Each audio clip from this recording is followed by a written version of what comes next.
প্ৰথমতে আহিছো এটা আন্তঃৰাষ্ট্ৰীয় খবৰ সমগ্ৰ ভাৰতবাসী হিচাপে আপুনিও গৌৰৱ কৰিব এই খবৰটোক লৈ হয় সমগ্ৰ দেশে গৌৰৱ কৰিব পৰা এটা খবৰ আপোনাৰ বাবে লৈ আহিছো আৰু সেই খবৰটোৱে হৈছে সমগ্ৰ বিশ্বত এতিয়া অব্যাহত আছে গান্ধীৰ যাদু হয় সমগ্ৰ বিশ্বত এতিয়া অব্যাহত আছে গান্ধীৰ যাদু 1,70,00,000 বিক্ৰী হৈছে গান্ধীৰ অইল পেইন্টিং 1,70,00,000 টকা সমগ্ৰ বিশ্বত এতিয়া অব্যাহত আছে গান্ধীৰ যাদু হয় গান্ধীৰ দেশ বুলি কোৱা হয় ভাৰতবৰ্ষক 1,70,00,000 টকাত বিক্ৰী গান্ধীৰ অইল পেইন্টিং অৰ্থাৎ তৈলজী পেইন্টিং সেই পেইন্টিং বিক্ৰী হৈছে 1,70,00,000 টকা লণ্ডনৰ বিশেষ প্ৰদৰ্শনীত বিক্ৰী হয় মহাত্মা গান্ধীৰ এই পেইন্টিং আৰু মহাত্মা গান্ধী সমগ্ৰ বিশ্বতে বন্দিত সমাদৃত পুনৰ প্ৰমাণ হ'ল আৰু এই বিশেষ ছবিখন নিলামৰ ব্যৱস্থা কৰা হৈছিল প্ৰদৰ্শনীত আৰু তাতে বিক্ৰী হয় 1,70,00,000 টকাত 1931 চনতে অইল পেইন্টিংখন অংকন কৰিছিল ব্ৰিটিছ চিত্ৰকাৰে এগৰাকী ব্ৰিটিছ পেইণ্টাৰে এই চিত্ৰখন অংকন কৰিছিল হিয়া 1931 চনৰ কথা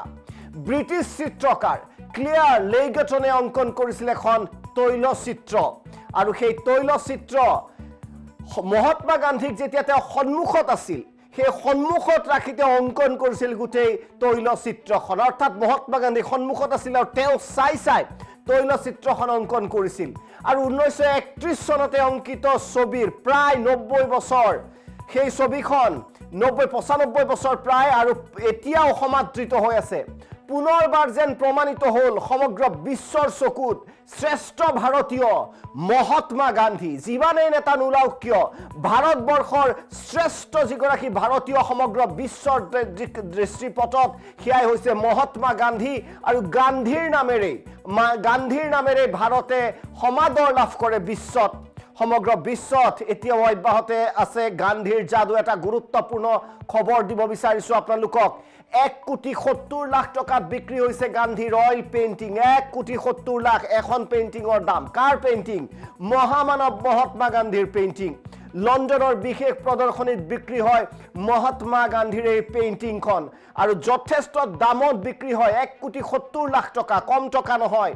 আৰু এই বিশেষ ছবিখন নিলামৰ ব্যৱস্থা কৰা হৈছিল প্ৰদৰ্শনীত এক বিশেষ প্ৰদৰ্শনী হৈছিল তাত নিলামৰ ব্যৱস্থা কৰা হৈছিল এই অইল পেইন্টিংখন আজি নহয় 1931 চনতে অইল পেইন্টিংখন অংকন কৰিছিল এগৰাকী ব্ৰিটিছ চিত্ৰকাৰে আৰু ব্ৰিটিছ চিত্ৰকাৰ ক্লিয়াৰ লেইগটনে অংকন কৰিছিল গান্ধীৰ তৈলচিত্ৰ অইল পেইন্টিং বুলি যাক কোৱা হয় মহাত্মা গান্ধীক সন্মুখত বহুৱাই এই ছবিখন অংকন কৰিছিল আৰু তাহানিতে অৰ্থাৎ 1931 চনতে অংকিত ছবিখন আজিও যেন বিশ্বত সমাদৃত আৰু এই পুনৰবাৰ প্ৰমাণ কৰিলে সমগ্ৰ বিশ্বৰ চকুত এতিয়াও শ্ৰেষ্ঠ ভাৰতীয় গৰাকী মহাত্মা গান্ধী প্ৰকৃত বিশ্বগুৰু ভাৰতৰ মহাত্মা গান্ধী আৰু গান্ধীৰ নামেৰে ভাৰতে যেন সমাদৰ লাভ কৰে সমগ্ৰ বিশ্বত এই ঘটনাই তাকেই প্ৰমাণ কৰিলে মই পুনৰবাৰ সামৰাৰ আগে বাতৰি কনক্লুড কৰাৰ আগে মই পুনৰবাৰ কৈছো যে লণ্ডনত গান্ধীৰ এখন অইলৰ যি পেইন্টিং তৈলজী ছবি সেই ছবি অংকন কৰা হৈছিল 1931 চনত আৰু লণ্ডনতে এক বিশেষ নিলামৰ সময়ত এই ছবিখন 1,70,00,000 টকাত বিক্ৰী হৈছে আজিৰ তাৰিখত গতিকে গান্ধীৰ যি সমাদৰ সমগ্ৰ বিশ্বত আপুনি এবাৰ উপলব্ধি কৰক আমি আগবাঢ়িছো অন্য এটা গুৰুত্বপূৰ্ণ খবৰলৈ